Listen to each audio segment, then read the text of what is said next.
No plano social, a percepção de que a justiça está sendo instrumentalizada para fins políticos pode minar a confiança das instituições democráticas. A descrença no sistema judiciário, no Ministério Público e nas forças policiais corroem o tecido social, estimulando a polarização e a fragmentação. Quando cidadãos questionam a imparcialidade dos julgamentos, o respeito às leis e às autoridades diminui, abrindo caminho para a desobediência civil e a radicalização. O custo social de um processo percebido como arbitrário é imenso, podendo gerar tensões, protestos e uma sensação de injustiça que perdura por gerações, afetando a coesão nacional e a capacidade de diálogo entre diferentes grupos ideológicos. Precedente histórico-econômico e o impacto na democracia historicamente.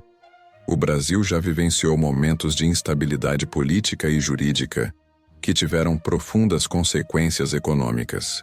Regimes de exceção, rupturas democráticas e crises institucionais sempre foram acompanhados por retrações econômicas, fuga de capitais e deterioração das condições sociais.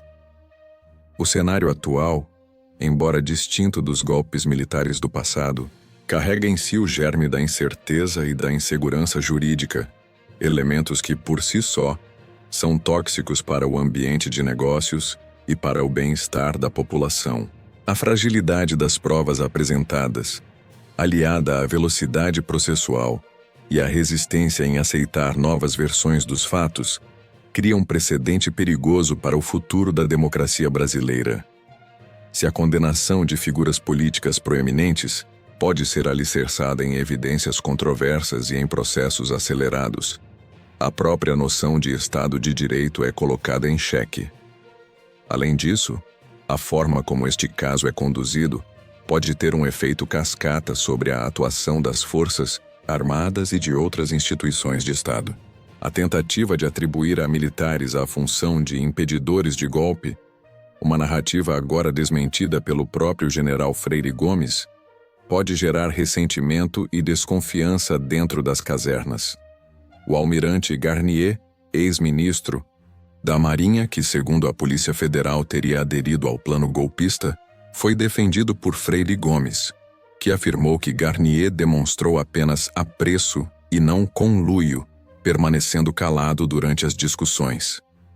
Essa divergência de interpretação entre a PF e um militar de alta patente pode afetar a percepção de lealdade e hierarquia, elementos cruciais para a estabilidade institucional.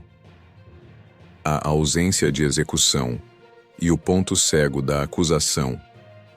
Inexistência de um início de execução da suposta trama golpista é um dos pontos mais débeis da acusação. Para que se configure uma tentativa, é imperativo que ações concretas tenham sido iniciadas, mas interrompidas por algum fator externo.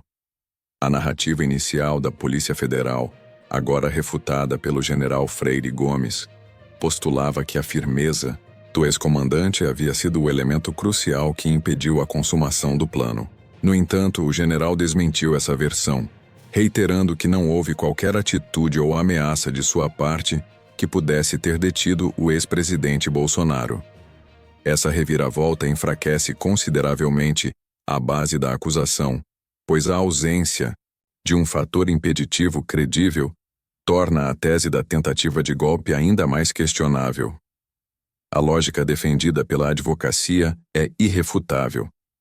Se Bolsonaro de fato nutria a intenção de implementar um golpe à oposição de um subordinado, como o comandante do Exército, não representaria um obstáculo intransponível. Com um simples ato administrativo, o então presidente poderia ter destituído Freire Gomes e nomeado um comandante alinhado aos seus propósitos. A premissa de que um general subordinado poderia frustrar um golpe de Estado por meio de uma mera admoestação verbal é insustentável diante da hierarquia militar e da prerrogativa presidencial. Veículos de imprensa de renome, inclusive, já haviam levantado essa inconsistência, ponderando que a substituição de Freire Gomes e de outros membros do alto comando não seria um impedimento material para a execução de um plano golpista. Fator Moraes e a pressão por uma condenação. A notável irritação do ministro Alexandre de Moraes durante a audiência, evidenciada pelas suas admoestações ao advogado do general, que reiterava questionamentos sobre a minuta e sua disseminação, reflete a intensa pressão que recai sobre o Supremo Tribunal Federal, STF, para proferir um veredito. O advogado, ao indagar se a minuta apresentada era a mesma que circulava abertamente na internet, buscava validar a premissa de que o documento era de conhecimento público e não um plano secreto orquestrado. A resposta do general, ao afirmar que não se recordava dos termos exatos, mas que o documento havia sido discutido em uma reunião, reforça a ideia de que o conteúdo não era exclusivo ou sigiloso, minando a ideia de uma conspiração. Este, caso imerso em um halo de urgência e controvérsia, é monitorado de perto pela opinião pública e pela comunidade jurídica nacional e internacional. A profunda polarização política no Brasil se manifesta na interpretação dos fatos, com a imprensa tradicional, em grande parte, sustentando a narrativa da tentativa de golpe, enquanto veículos de comunicação de direita apontam para a desconstrução da acusação. O desespero da imprensa tradicional, segundo a análise de alguns comentaristas, é tangível. O Brasil encontra-se em um ponto de inflexão judicial e política, onde a narrativa sobre uma suposta tentativa de golpe, outrora sólida, começa a apresentar fissuras profundas. O recente depoimento do general Freire Gomes, ex-comandante do Exército, ao Supremo Tribunal Federal, STF, desencadeou uma reavaliação crítica dos fatos e levanta uma série de questionamentos sobre a celeridade e os métodos de investigação, a velocidade com que este processo se desenrola, da aceitação das denúncias à fase de testemunhos, é sem precedentes na história jurídica brasileira, suscitando apreensões quanto à preparação da defesa e à imparcialidade do andamento. A insistência em uma condenação, para muitos, transparece como um desígnio pré-estabelecido, contrastando com a percepção de fragilidade das evidências que sustentam a acusação, criando um paradoxo que desafia os fundamentos do devido processo legal. A essência da discórdia reside na incongruência entre as declarações iniciais atribuídas ao general Freire Gomes e o que ele agora afirma sob juramento. Versões preliminares amplamente veiculadas pela grande mídia sugeriam que o ex-comandante teria condicionado as ações do então presidente Jair Bolsonaro, chegando a esboçar a possibilidade de prisão caso um golpe fosse tentado. Essa interpretação, que fundamentou grande parte da tese acusatória, foi categoricamente refutada pelo general. Ele esclareceu que a discussão se limitou a considerações sobre as responsabilidades jurídicas que poderiam recair sobre o presidente e não a uma ameaça de encarceramento. Essa correção, mais do que um mero detalhe, desmantela a premissa de que a suposta trama golpista foi abortada por uma intervenção reativa das Forças Armadas, alterando fundamentalmente o cerne da argumentação da acusação.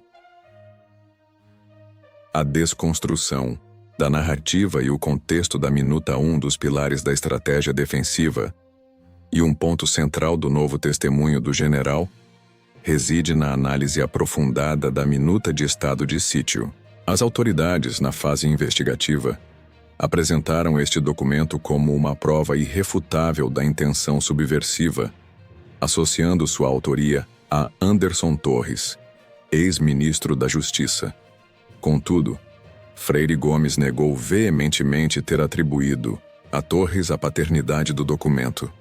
Ele enfatizou que Bolsonaro apenas apresentou o documento, que já estava em circulação generalizada, inclusive na internet, como parte de estudos e debates sobre o tema. Esta revelação dissipa a noção de que a minuta era um plano exclusivo e clandestino, forjado por Bolsonaro e seus colaboradores mais próximos. O general sugere que o documento era um item de consulta, e não um roteiro para a ruptura da ordem constitucional, o que enfraquece consideravelmente a tese de conspiração. A postura do ministro Alexandre de Moraes que questionou com veemência a veracidade do novo depoimento do general, insinuando uma possível falsidade, seja no momento atual ou nos registros anteriores da Polícia Federal, ilustra a intensificação das tensões. A irritação de Moraes, ao confrontar o advogado do general e manifestar descontentamento com a repetição de perguntas, denota uma preocupação latente com o desenrolar do processo. A defesa sustenta que a Polícia Federal, sob notória pressão para produzir um golpe, pode ter maquiado ou deturpado o conteúdo dos depoimentos originais, uma prática, conforme relatos de profissionais do direito, que não é incomum em investigações onde há um imperativo de construir uma narrativa acusatória. A mera assinatura de uma ata de depoimento por si só não garante a fidelidade irrestrita do registro ao que foi efetivamente declarado, abrindo vasto campo para contestações e revisões. Implicações econômicas e sociais do cenário de incerteza prolongada, incerteza jurídica e política, alimentada por casos de tamanha repercussão, não se restringe aos corredores dos tribunais. Ela reverbera em diversos estratos da sociedade e da economia. A instabilidade gerada por acusações de tal magnitude, especialmente quando há questionamentos sobre a lisura do processo e a solidez das provas, pode afastar investimentos estrangeiros que buscam ambientes com segurança jurídica e previsibilidade.